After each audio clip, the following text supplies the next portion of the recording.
Bem-vindos ao 16º Devocional. Hoje leremos Êxodo de 1 a 3 e Mateus 16.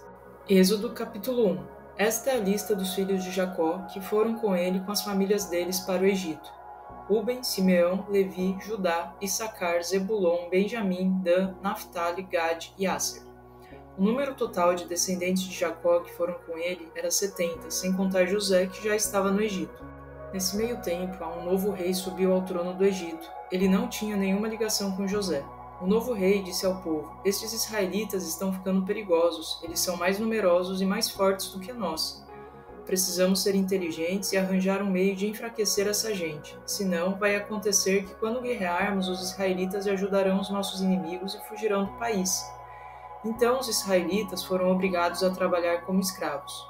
Foram eles que construíram as cidades celeiros de Pitom e Ramassés. Enquanto trabalhavam, eram vigiados e maltratados por mestres de obras que punham pesadas cargas sobre eles. Mas quanto mais maltratavam a eles, mais cresciam e multiplicavam no país. Os egípcios foram ficando cada vez mais assustados com o crescimento dos israelitas. Então pioraram o tratamento dado a eles. Os israelitas sofreram escravidão mais dura ainda. Tinham de trabalhar com tijolos e reboco nas construções e tinham de fazer os serviços do campo. Faraó, o rei do Egito, deu ordens às parteiras hebreias. Eram duas e se chamavam Sifrá e Puá. Mandou que elas matassem todos os meninos hebreus, assim que nascessem. Só deviam deixar viver as meninas. Mas as parteiras temiam a Deus e não obedeceram ao rei. Deixaram viver os meninos também. O rei mandou chamar as duas e perguntou: "Por que me desobedeceram? Por que deixaram viver os meninos?" "Senhor", disseram elas, "as mulheres hebreias têm muita saúde. As crianças nascem facilmente. Assim, quando chegamos, as crianças já nasceram. São diferentes das mulheres egípcias." "Senhor abençoa as parteiras e as famílias delas, porque tiveram temor de Deus." Aí o faraó deu uma ordem terrível a todos os egípcios. A ordem foi essa: "Vocês têm de jogar no rio Nilo todos os meninos hebreus que nascerem. Só deixem viver as meninas."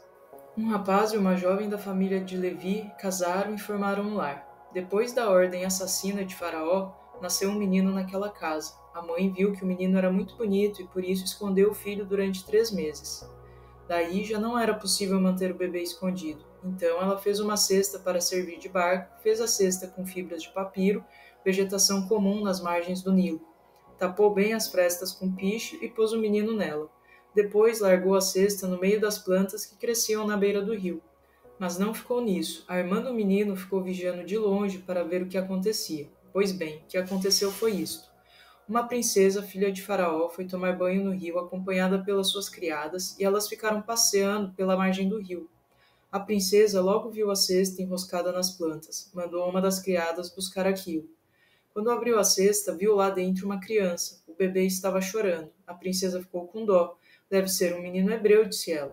Ao ver isso, a criança correu para onde estava a princesa. Perguntou à menina: "A senhora quer que eu arranje uma ama hebreia para criar o bebê?" "Sim, faça isso", respondeu a filha do rei. A menina correu para casa e chamou a mãe dela. "Leve para sua casa este menino e cuide dele para mim", disse a princesa à mãe da criança. "Pagarei pelo seu trabalho." A mulher levou o menino e o criou. Passou o tempo. Quando o menino já estava grande, a mãe levou o rapaz à princesa que o adotou. Assim, ele passou a ser filho da filha de Faraó. A princesa deu a ele o nome de Moisés, que quer dizer tirado para fora. Ao dar esse nome, ela disse: "Porque eu o tirei das águas." Anos mais tarde, quando Moisés já era homem feito, foi visitar os hebreus, que eram o povo dele. Viu quanto eles estavam sofrendo. Durante a visita, viu um egípcio espancar um hebreu. Moisés olhou para um lado e para outro. Como não viu ninguém, matou o egípcio e escondeu o corpo dele na areia. No dia seguinte, saiu de novo para continuar a visita ao povo hebreu. Dessa vez, ele viu 2 hebreus brigando. "Por que você está dando no seu irmão desse jeito?" perguntou ao hebreu que estava sem razão naquele caso. "Ora, quem é você? Vai ver que você pensa que é nosso príncipe e juiz. Está querendo me matar como matou o egípcio ontem?" Quando Moisés viu que já sabiam o que tinham feito, ficou com medo. E o fato é que Faraó ficou sabendo do caso e decretou a morte de Moisés. Mas ele fugiu em tempo e foi para a terra de Midian. Quando chegou lá, sentou na beira de um poço e ali ficou. De repente, vieram 7 moças tirar água. Eram filhas do sacerdote de Midian. Elas tiraram água e encheram os bebedouros para dar de beber ao rebanho do pai delas. Chegaram os pastores daquela região e expulsaram as moças. Moisés se apressou a defender as jovens e depois deu água ao rebanho delas. Quando voltaram para casa, Reuel, pai delas, ficou admirado. Como foi que puderam chegar mais cedo hoje? Perguntou ele. Um egípcio nos defendeu dos pastores, responderam elas. Além disso, tirou água e deu de beber ao rebanho. Foi assim? Onde está esse egípcio? Perguntou o pai. Por que o deixaram lá? Convidem um homem para jantar conosco. Moisés acabou aceitando o convite de Reuel para morar na casa dele. Mais tarde, ele se casou com Zípora, uma das moças da casa. O casal teve um filho que recebeu o nome de Gerson, que quer dizer estrangeiro. Moisés deu esse nome ao filho, dizendo: Sou forasteiro em terra estranha. Depois de muito tempo, morreu o rei do Egito. Os israelitas estavam gemendo de angústia na terrível escravidão. Clamaram a Deus. Deus ouviu o gemido deles e lembrou a promessa que tinha feito a Abraão, a Isaque e a Jacó. Lembrou o trato feito com eles de que daria aos descendentes deles a terra de Canaã. Deus deu atenção aos sofrimentos dos israelitas no Egito. Êxodo capítulo 3. Moisés estava apacentando o rebanho do seu sogro Reuel, também chamado Jetro, sacerdote de Midian. Nesse serviço, levou o rebanho para o lado leste do deserto e chegou perto de Horebe, o monte de Deus. De repente, apareceu o anjo do Senhor no meio de uma pequena árvore que estava pegando fogo. Moisés olhou para lá e viu que a moita de sarça estava em chamas, mas o fogo não queimava a planta. Vou lá ver de perto essa coisa espantosa, disse Moisés. O fogo não queima naquela moita. Mas quando ia indo para lá, o Senhor chamou Moisés pelo nome. Moisés, Moisés, eis-me aqui, respondeu Moisés. Não chegue aqui perto, disse Deus. Tire os sapatos, pois você está pisando em terra santa. Eu sou o Deus dos seus pais. Sou o Deus de Abraão, de Isaque e de Jacó. Moisés cobriu o rosto com as mãos, com medo de olhar para Deus. Vi as terríveis aflições do meu povo no Egito, disse Deus, e ouvi o meu povo clamando por liberdade, por causa dos duros mestres de obras que o maltratam.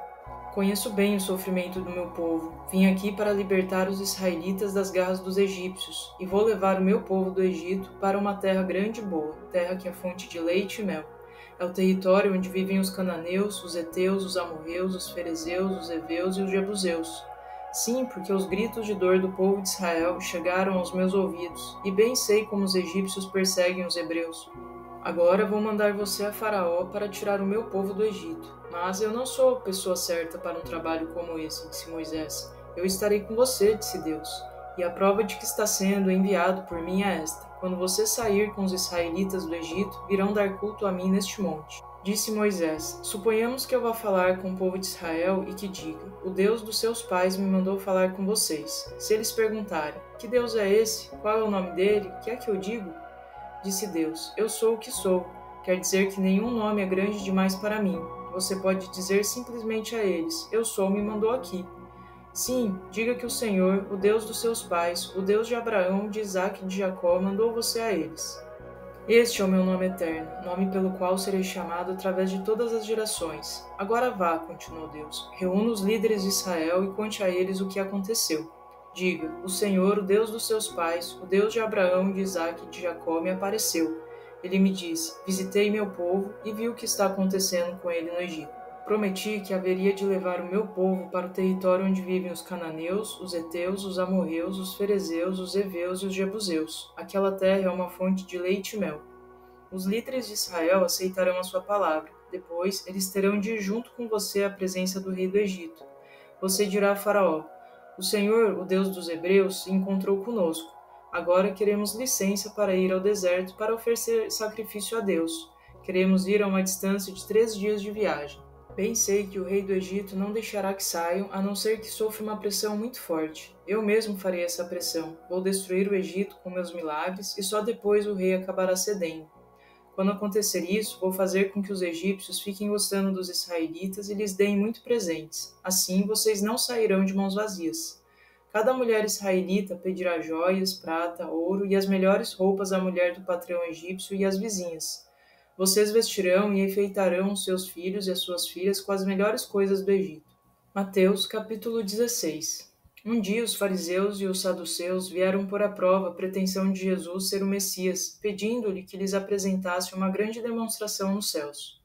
Ele respondeu: Vocês são espertos para ler os sinais dos céus. Céu vermelho esta noite significa tempo bom amanhã. Céu vermelho de manhã quer dizer mau tempo o dia todo, mas não podem ler os sinais evidentes dos tempos. Esta nação má e sem fé está pedindo um sinal estranho nos céus, mas não lhe será dada mais nenhuma prova a não ser o tipo de prova dado a Jonas. Então Jesus deixou todos eles lá. Quando estavam chegando ao outro lado do lago, os discípulos descobriram que tinham esquecido de levar comida. Cuidado, advertiu-os Jesus. Tomem cuidado com o fermento dos fariseus e dos saduceus. Pensavam que ele estava dizendo isso porque tinham se esquecido de levar pão. Jesus sabia o que eles estavam pensando e disse-lhes: Ó homens de tão pequena fé, por que vocês se acham tão preocupados porque não têm comida? Vocês não entenderão nunca? Não se lembram de todos os 5.000 que eu alimentei com 5 pães e os cestos cheios que sobraram? Não se lembram dos 4.000 que eu alimentei e de tudo que sobrou? Como ainda poderiam pensar que eu estava falando de comida? Porém, mais uma vez eu lhes digo: tomem cuidado com o fermento dos fariseus e dos saduceus. Então eles entenderam finalmente que, por fermento, ele queria dizer o ensino errado dos fariseus e saduceus. Quando Jesus chegou a Cesareia de Filipe, perguntou aos seus discípulos: Quem é que o povo está dizendo que eu sou? Bem, responderam, alguns dizem que o Senhor é João Batista, outros que é Elias, outros que é Jeremias ou um dos outros profetas. Então ele perguntou-lhes: E vocês, que pensam que eu sou? Simão Pedro respondeu: O Cristo, o Messias, o Filho de Deus vivo. Deus abençoe você, Simão, filho de Jonas, disse Jesus, porque meu Pai do céu revelou isto pessoalmente a você. Isso não vem de nenhuma fonte humana. Você é Pedro, uma pedra, e sobre esta rocha edificarei a minha igreja, e todas as forças do inferno não prevalecerão contra ela. E eu darei a você as chaves dos reinos dos céus, todas as portas que você fechar na terra terão sido fechadas no céu, e todas as portas que você abrir na terra terão sido abertas no céu.